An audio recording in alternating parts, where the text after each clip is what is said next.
Hey, do you have any questions about when to use some and any? If yes, in this video, I am going to give you some tips how and when to use some and any. My name is Laurent. I am your English teacher. So if you're new, don't forget, all you have to do is subscribe to the YouTube channel to not miss any of our upcoming videos, like and share it to somebody else, and don't forget to leave a comment in the comment section below. As I said, in this video lesson, guys, we are going to emphasize on some and any.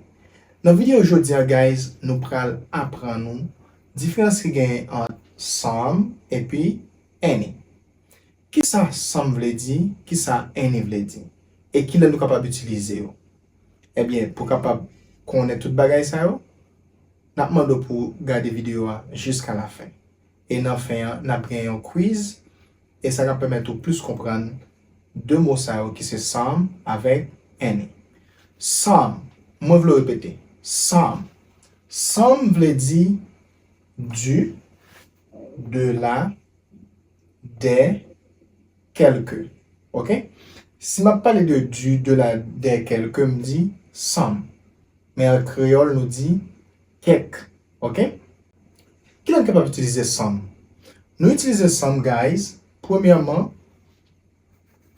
in affirmative sentences. Ok? We use some in affirmative sentences or positive sentences.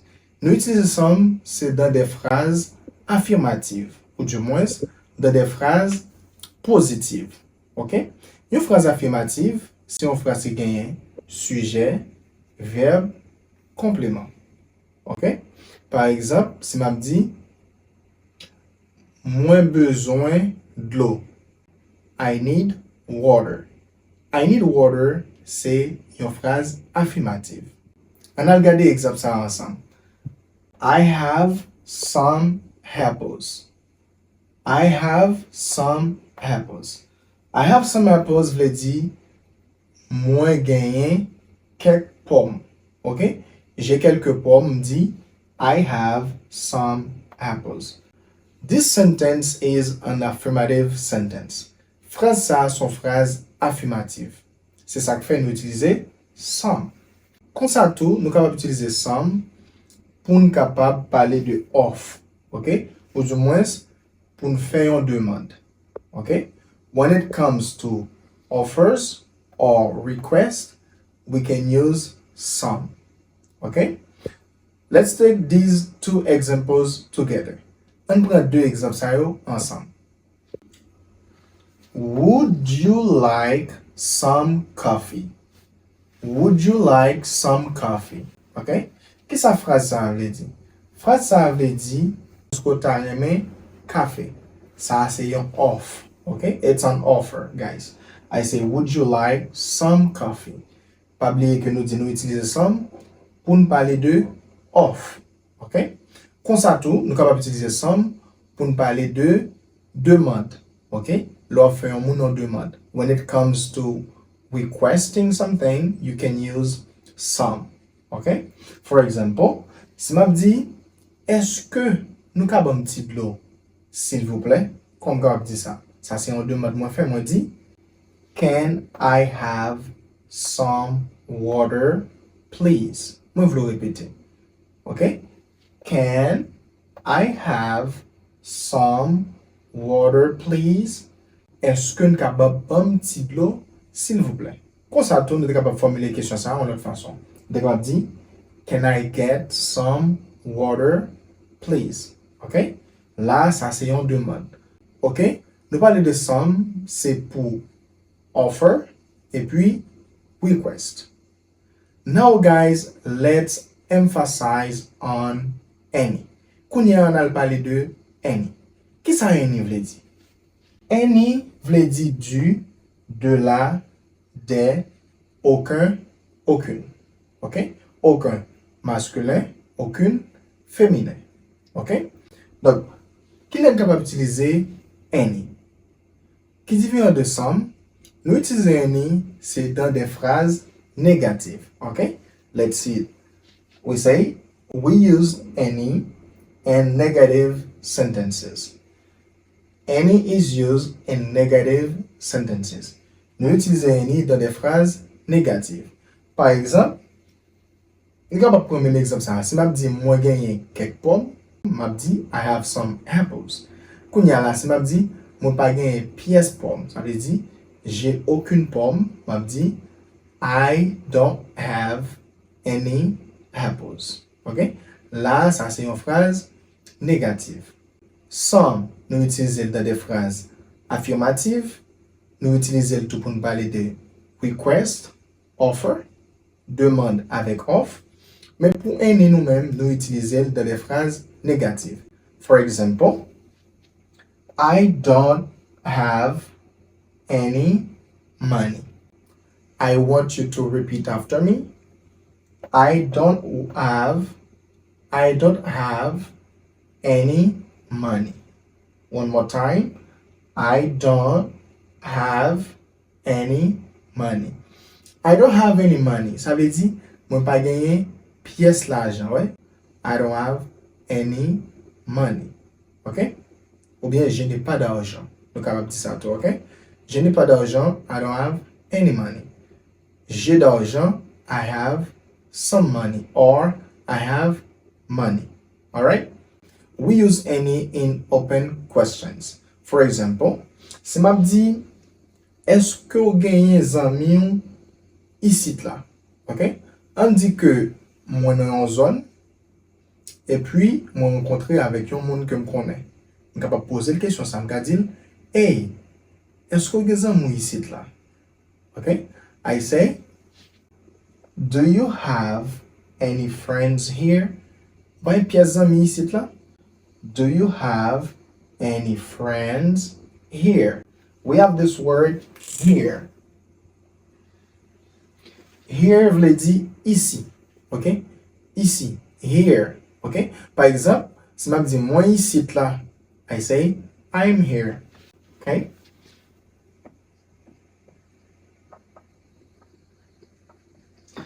I am here. I am here can have another meaning. OK? On dit que y a demandé pour. OK? Et puis après ça, vous allez dire, OK, I'm here. OK? They say your name and you say, I am here. OK? Moi là, I am here. Moi ici là. OK? Here veut dire ici. OK. Est-ce qu'on pas une pièce d'amis ici là? I say, do you have any friends here? Ça, c'est une phrase interrogative. Nous utilisons any pour nous poser question. OK? Comme ça, nous sommes capables d'utiliser any tout quand il n'y a pas de choix. OK? Là, nous n'avons pas de pièce choix, nous sommes capables d'utiliser any. On a regardé l'ensemble. Nous gagnons. Any is used in conditional sentences.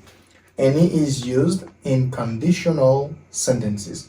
Nous utilisons any dans des phrases conditionnelles. OK? Une phrase qui gagne if là-dedans, qui c'est si. OK? Lorsqu'il n'y a pas de choix, on peut utiliser any.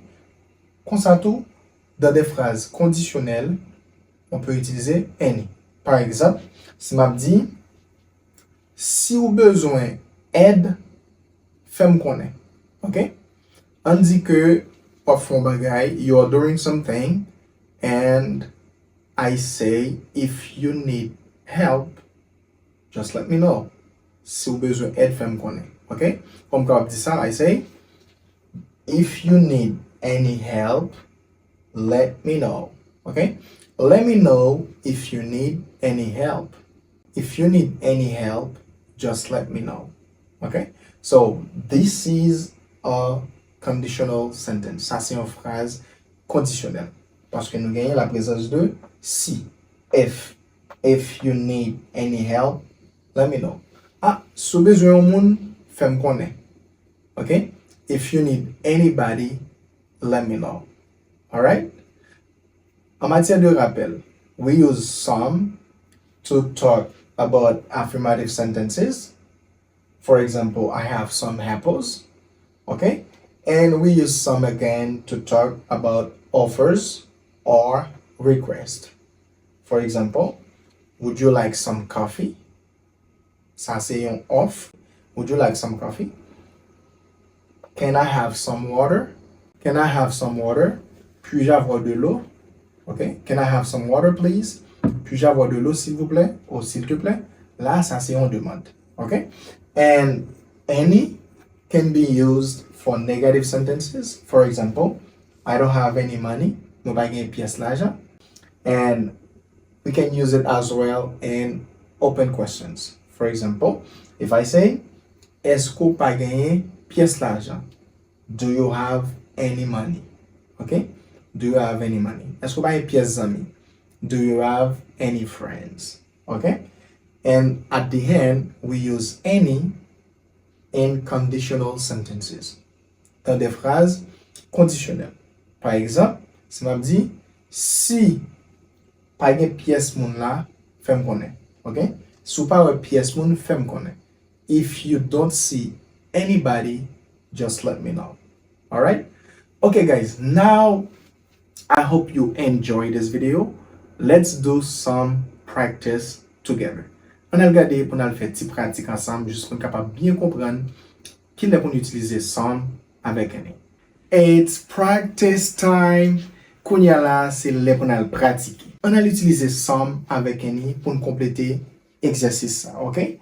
Use some and any to complete, okay? Use some and any to complete. Nous allons utiliser some ou soit any pour compléter. On a le number one. She bought milk. She bought milk. Elle achetait lait. Some or any. Good job. It's some. Okay? Some. She bought some milk. Okay? Because this sentence is an affirmative sentence. Okay? Parce que phrase ça sont phrases affirmatives. She bought some milk. OK? Elle a acheté du lait ou elle achetait du lait. Comme dit li te acheté lait, she bought some milk. Here we have the verb buy. Okay? That's the past tense of to buy.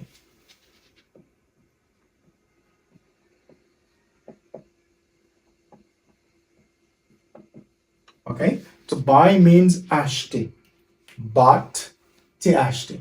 She bought some milk. Elle achetait du lait. All right. Number two. If you need advice, just let me know.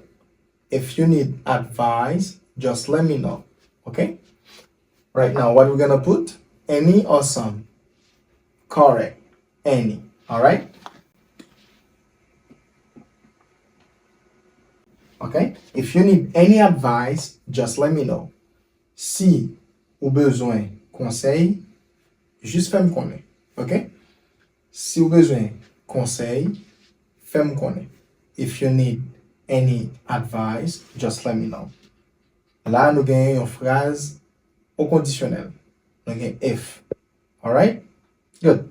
And we have would you like, and we have cake. Would you like cake? Some or any? Correct. It's some. Okay? Would you like some cake?